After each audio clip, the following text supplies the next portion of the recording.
Okay, good evening, folks. Thanks for coming out tonight to join us. We're going to go into the energy aggregation program for the Township of Pennsauken here.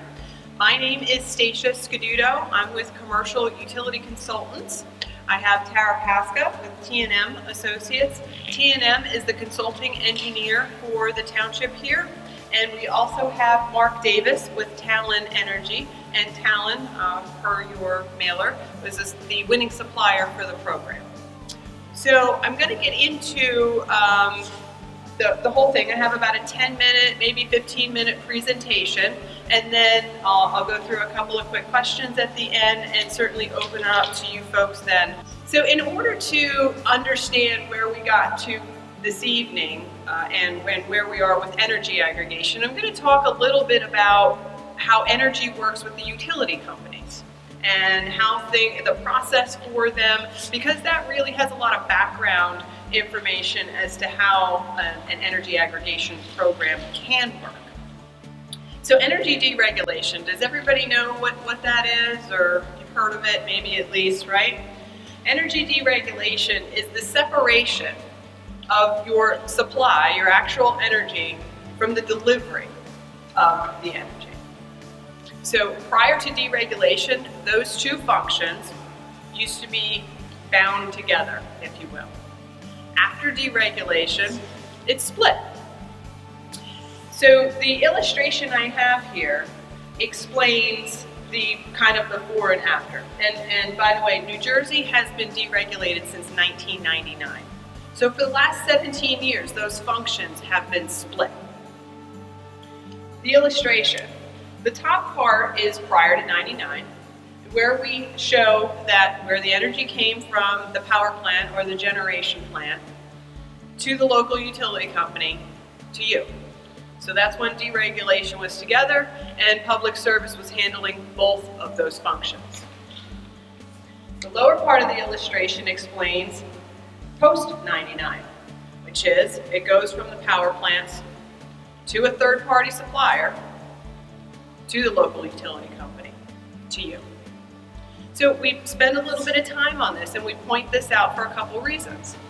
One being, when we do a program, people think, well, you know, I want public service, whatever it might be. I don't want that to change.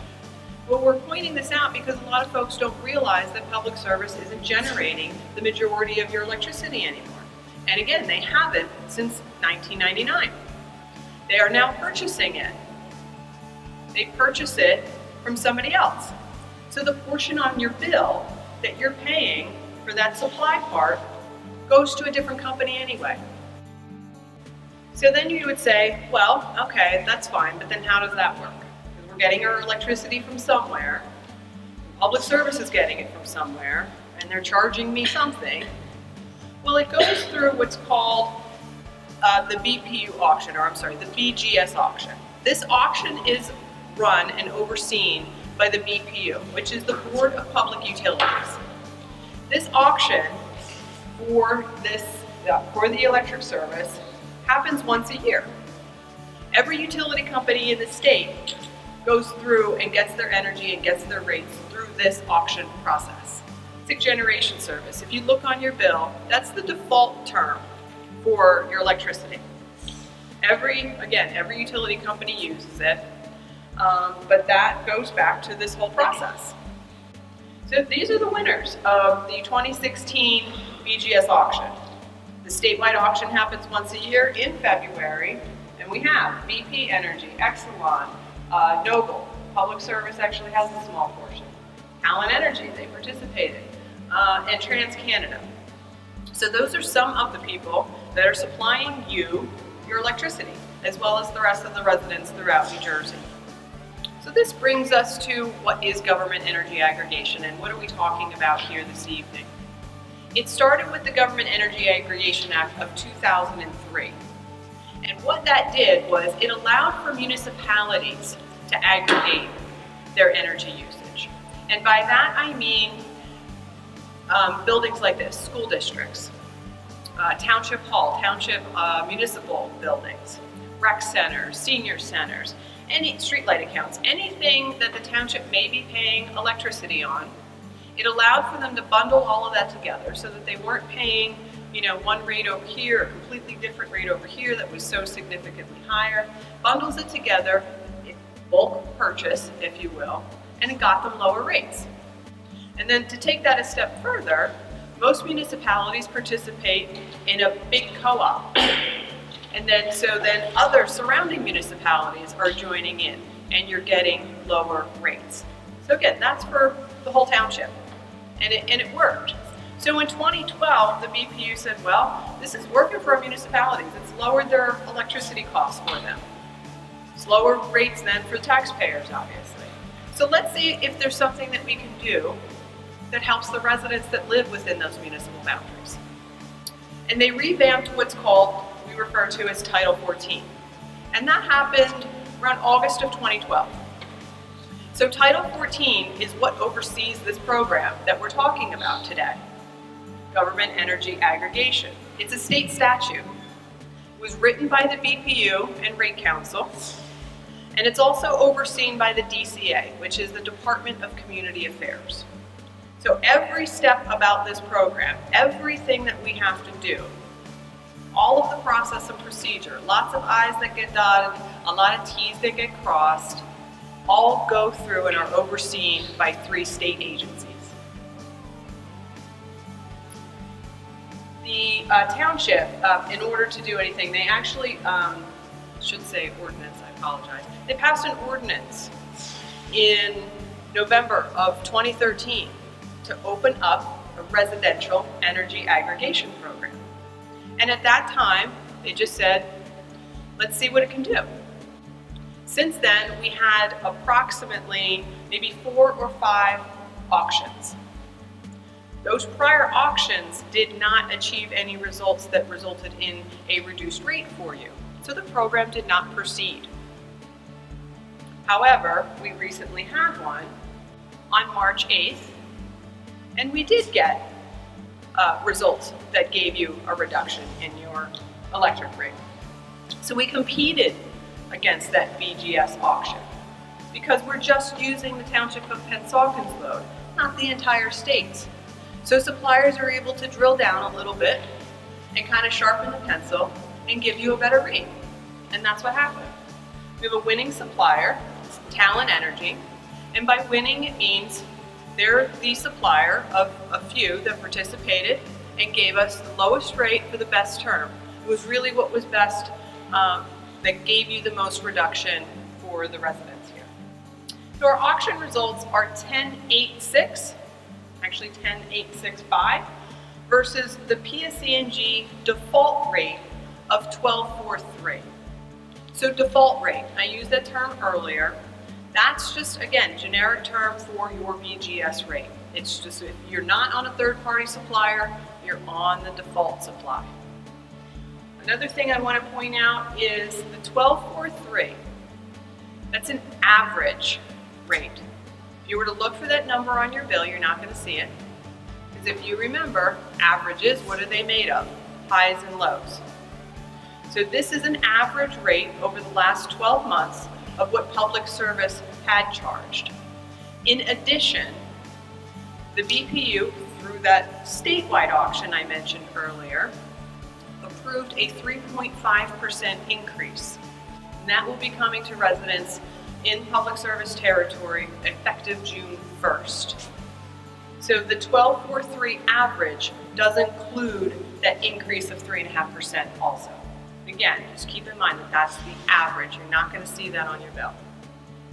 The rate of 10.865 offered by Talon is fixed for the term. And what do I mean by that? Fixed means fixed. It's not going to fluctuate. There were a lot of third-party supply, a lot of residents that got involved with contracts like these, where they got in at 9 cents, and then 3 months later it was 12 cents, and then 3 months later it was 15 cents, and it kept going up. This program, a program like Government Energy Aggregation, does not allow for that to happen. We ask for fixed terms, suppliers offer fixed terms. So the 10.8 rate is going to become effective June 1st.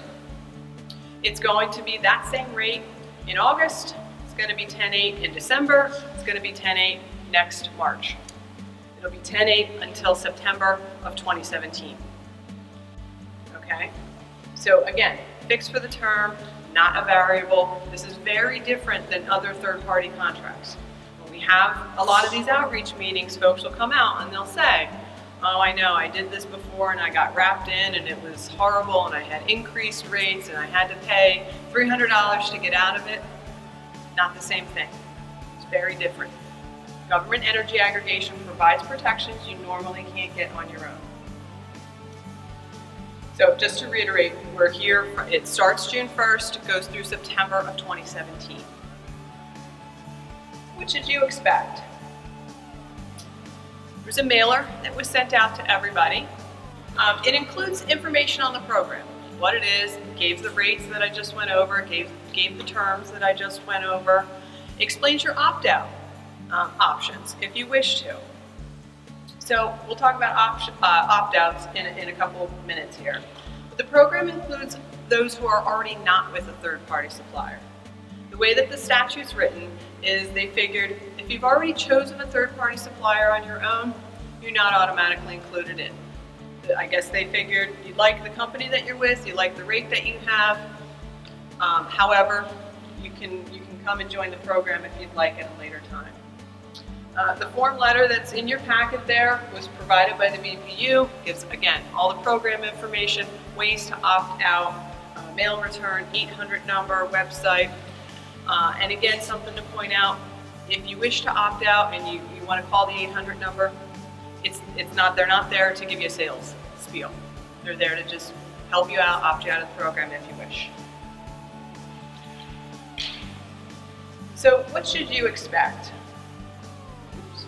As I mentioned, opt-out, I just said this a couple of times. The program is an opt-out program, meaning everyone in the township is automatically included to receive the reduced rate unless you decide you want to pay more with public service and you can continue on their default supply rate.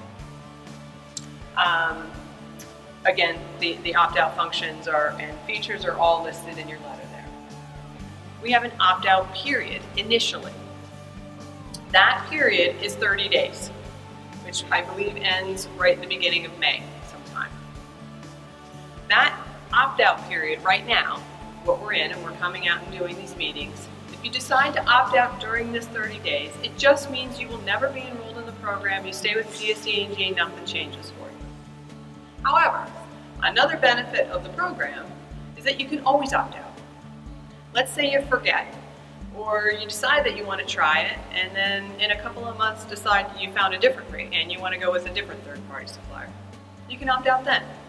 This first 30 days is not the end of it and then you're stuck. You can opt out whenever you want in 6 months from now, in 9 months from now, it doesn't matter. The other feature of the program is there are no penalties or fees to opt out. Again, unlike other third-party contracts.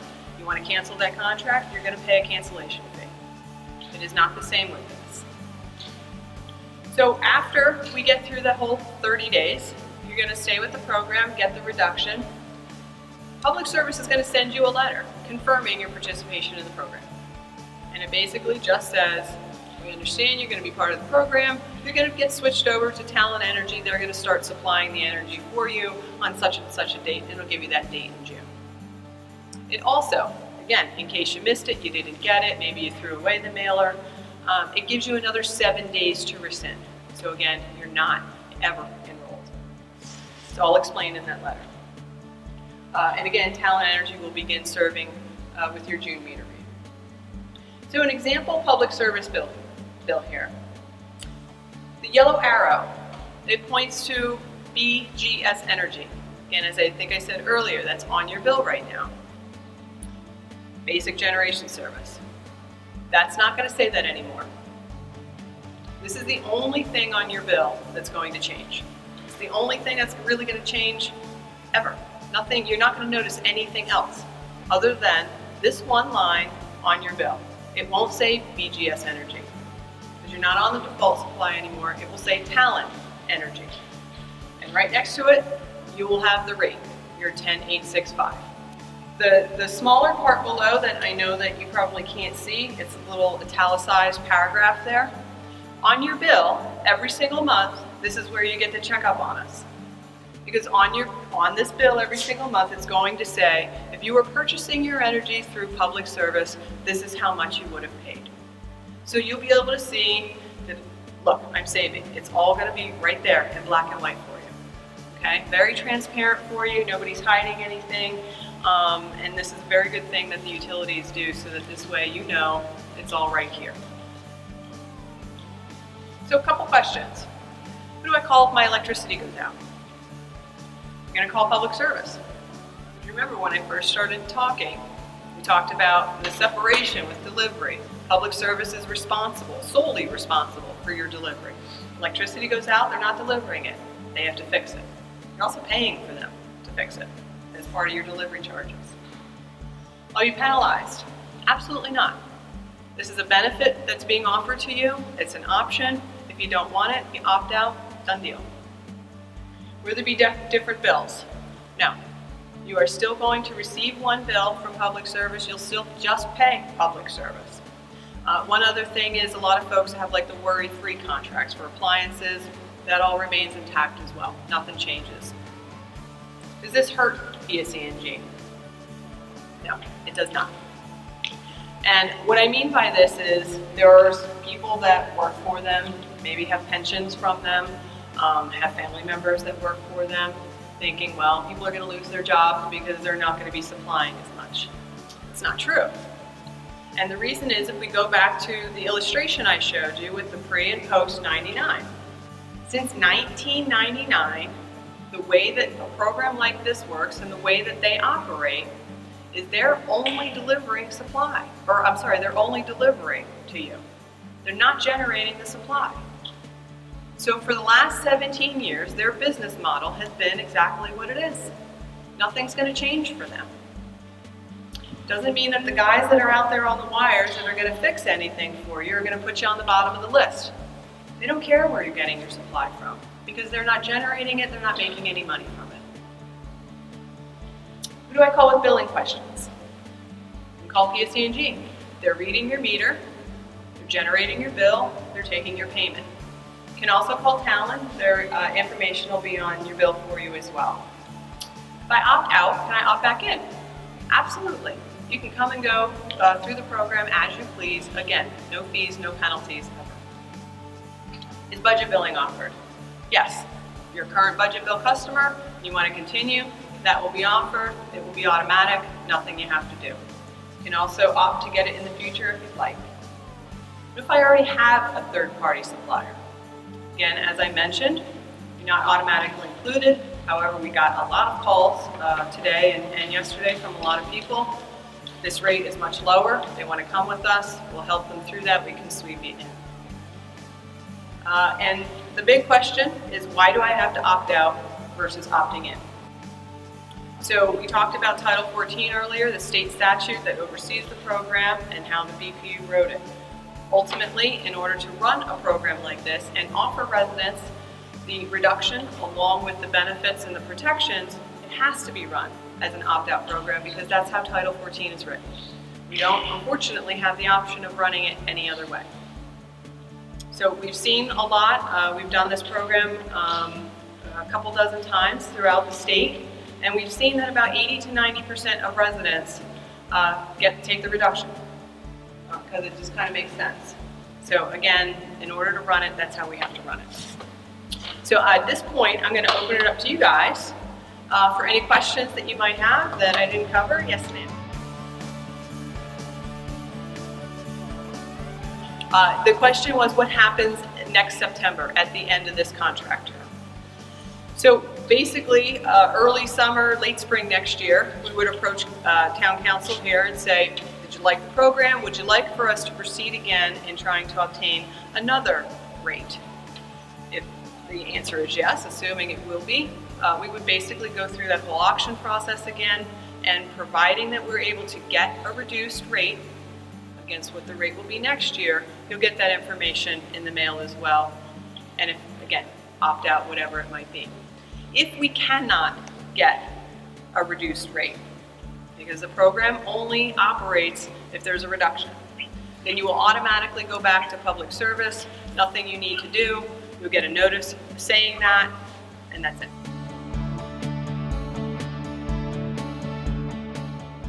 No, the township, it does not make any money, and again, through Title 14, are not allowed to. Yes. They're just offering the service for the residents. There's no money. Benefits only. Thanks, Okay, everybody. well, thank you. Thank you. Thank you guys for coming out. Drive safe getting home. Appreciate it. Yeah. Sure. How many more can I give you? Have a great evening. Thanks again.